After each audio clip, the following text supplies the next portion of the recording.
नमस्कार दोस्तों। विधायकी की ठसक ऐसी कि 10 पोलिंगों को बदलने की अनुशंसा खुद ही करने डाली।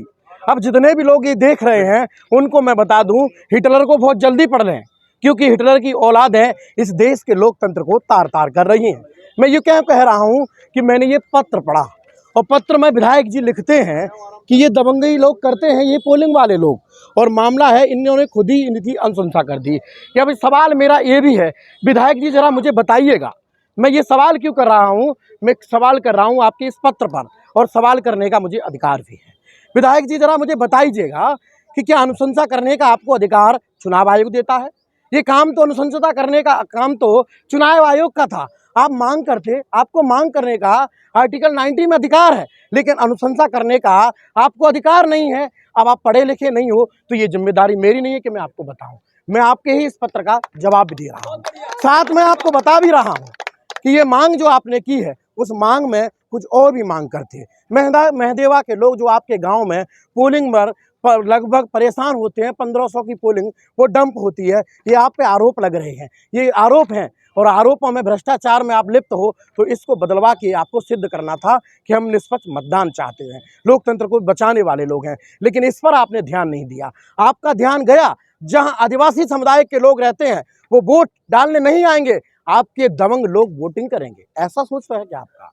मैं ये क्यों कह रहा हूँ, क्योंकि पब्लिक से जब हमने एक एक व्यक्ति से ये सवाल पूछा तो जवाब यही था विधायक जी, ये समझ लीजिएगा।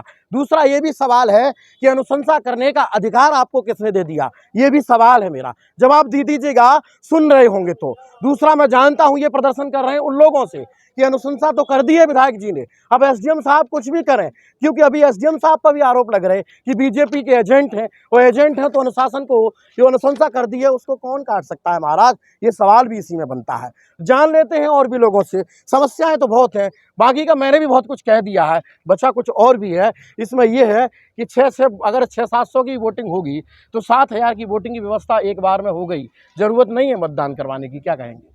निश्चित रूप से आपके प्रश्नों में सारे उत्तर छुपे हुए हैं कि इन्होंने लगभग 8 वर्ष, 5 साल पहले रहे और 3 वर्ष अभी विधायक बने हो गए हैं। लगभग 8 वर्ष में ये यहाँ पर दलित वर्ग के लोग बैठे हुए हैं, यहाँ पे आदिवासी लोग बैठे हुए हैं, यहाँ पे पिछड़े वर्ग के लोग बैठे हुए हैं। पूछिए कि 8 साल में इन्होंने जनता के लिए क्या काम किया, जब उन्हें डर लग रहा है कि इस बार चुनाव में जनता हमारा पुरजोर तरीके से पूरे प्रदेश में भाजपा का विरोध कर रही है, इसलिए इनके लोगों का वोट डालने का अधिकार ही छीना लिया जाए। इनके बूथों को, इनके मतदान केंद्रों को इतना दूर कर दिया जाए जहां पर पानी की पीने की व्यवस्था नहीं की गई है, तो उनके मतदान का अधिकार 17 किलोमीटर दूर कर दिया जाए ताकि मतदान ही नहीं कर सकें, और मतदान नहीं करेंगे तो बीजेपी वापस जीतेगी। तो ऐसा इन्होंने 10 पोलिंग के नहीं, ऐसा 30 मतदान केंद्रों के लिए प्लानिंग करके रखा है। अभी 10 मतदान केंद्रों का हमारे पास पत्र आया है, और भी तैयारियां हैं। ये तो कहीं से लीक हो गया है क्योंकि प्रशासन मिला हुआ है, कब कोई कार्रवाई होती है हमें पता नहीं चलता है।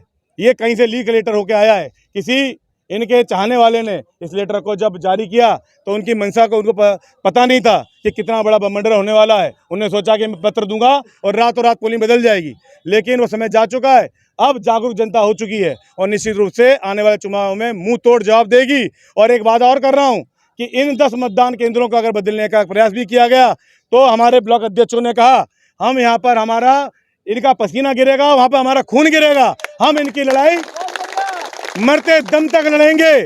अगर ये नहीं सुनेंगे तो हाई कोर्ट जाएंगे, हाई कोर्ट नहीं सुनेगा सड़क उतरेंगे, लेकिन इतना बड़ा अत्याचार हम होने नहीं देंगे।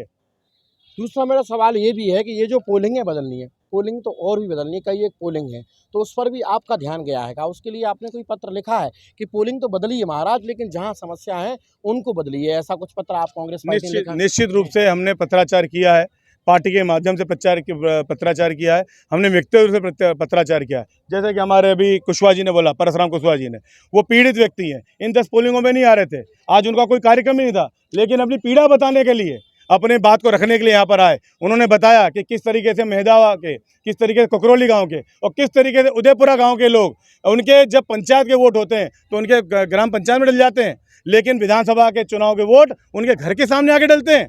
ऐसा क्यों होता है? उन्होंने बताया कि पिछले 2 चुनाव में वो अपना मत का अधिकार का उपयोग नहीं कर पाए, उनका वोट जबरदस्ती छड़ा लिया गया। उन्होंने ये बात सबके सामने, मीडिया के सामने कही है। तो इसको स्वतः ही संज्ञान में लेना पड़ेगा चुनाव आयोग को। और अगर चुनाव आयोग संज्ञान में लेता तो हम इस बात को लड़ेंगे और इस बात को रखेंगे, क्योंकि अत्याचार खुद कर रहे हैं और दोषी हम इन गरीब आदिवासी और दलितों को बता रहे हैं। अब तो अनुशंसा जी कर दिए ब्लॉक अध्यक्ष जी, अनुशंसा हो गई है तो पोलिंग निश्चित बदल ही जाएंगी। कांग्रेस का स्टैंड कैसा रहेगा इस पर?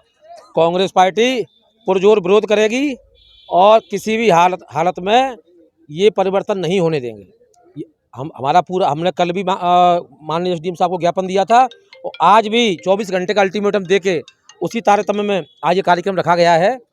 तो हमने माननीय एसडीएम साहब कल भी बताया था कि ये जो 10 पोलिंग है वो यथावत वहीं की वहीं रखे जाएं। तो आज एसडीएम साहब से आज फिर मिलेंगे और अपनी बात पूरे तरीके से मजबूत तरीके से बात रखेंगे और पूरी लड़ाई यहाँ से भोपाल तक लड़ाई लड़ेंगे। किसी भी हालत में अपन इनके साथ अन्याय नहीं होने देंगे। एसडीएम साहब का क्या कहना है इन पोलिंगों के बारे में? जब आपने जिक्र किया, एसडीएम साहब का ये कहना था, कल जो बात हुई थी हमारी, उनका ये कहना था कि प्रस्ताव तो आते हैं, प्रस्ताव तो कांग्रेस पार्टी भी दे सकती है, भाजपा भी दे सकती है, बीएसपी, मतलब कोई भी व्यक्ति दे सकता है, लेकिन इन पर निर्णय करने का काम चुनाव आयोग का, हमारा काम नहीं है। लेकिन ये बात सही है कि आप लोगों ने इस बात को मजबूती बड़ी दमदारी से रखा है, तो इस पर हम विचार करेंगे और बिल्कुल आप निश्चिंत रहिए, हम आपके साथ अन्याय नहीं होने देंगे। प्रस्ताव तो आ सकता है, प्रस्ताव कोई भी रख सकता है, ये कहना है एसडीएम महोदय जोरा का। लेकिन हम भी ये बात कह रहे हैं कि मांग तो कोई भी कर सकता है, सबको आर्टिकल 90 अधिकार देता है, लेकिन यहाँ तो अनुशंसा कर दी है विधायक जी ने। तो सवाल ये भी है, पहाड़गढ़ क्षेत्र के ब्लॉक अध्यक्ष दुबे जी मेरे साथ हैं और इनके क्षेत्र में लगभग 10 किलोमीटर से भी पोलिंगों को इधर उधर कर दिया है। ब्लॉक अध्यक्ष जी, लड़ाई कल भी आपने ज्ञापन दिया था और आज भी आप सहयोग कर रहे हैं, जो लोगों की पोलिंग बदली है वो कितनी दूरी है, कितने लोगों में समस्या है, इसका जरा बताइएगा। यानी मेरा क्षेत्र जंगली क्षेत्र पड़ता है। अब काला खेत, पालझनिया, रेतगी, हीरामन बाबा, कम से कम 13 किलोमीटर दूर पड़ता है कनार। 13 किलोमीटर दूर की क्या जरूरत है, जबकि काले खेत में रहती थी पोलिंग, वहीं रहना चाहिए। दूसरी बात होगा खड़रियापुरा की पोलिंग कहाँ रख दी है? मरा, जो कि आदमी जा ही नहीं पाएगा, ना भैया वोट डाल पाएगा। इन्होंने तो स्कीम चली है कि कम से कम 10,000 वोटों को। इसमें तो बताया कि दबंग लोग वोटिंग नहीं होने देते। अब मैं आपको एक बात बताऊं, बेचारे आदिवासी लोग क्या दबंग बनेंगे? उनमें तो क्या है कि कोई 4 डाकू आ जाए, लठ मार जाए, वो क्या दबंगता करेंगे? ये बिल्कुल गलत बात है, असत्य बात है। इन्होंने तो 10,000 12,000 वोट की यानी चोरी करने की स्थिति बना ली है। 12,000 वोट की चोरी की तैयारी है, ये कहना है कांग्रेस के पहाड़गढ़ ब्लॉक अध्यक्ष विनोद दुबे जी का। तो बने रहिए, सारी अपडेट देखिएगा, क्योंकि अभी ज्ञापन भी होगा और उन लोगों से जानेंगे जिनकी पोलिंगें बदली जा रही हैं। कैमरा पर्सन प्रताप के साथ ब्यूरो रिपोर्ट, लोकनायक न्यूज, मध्य प्रदेश।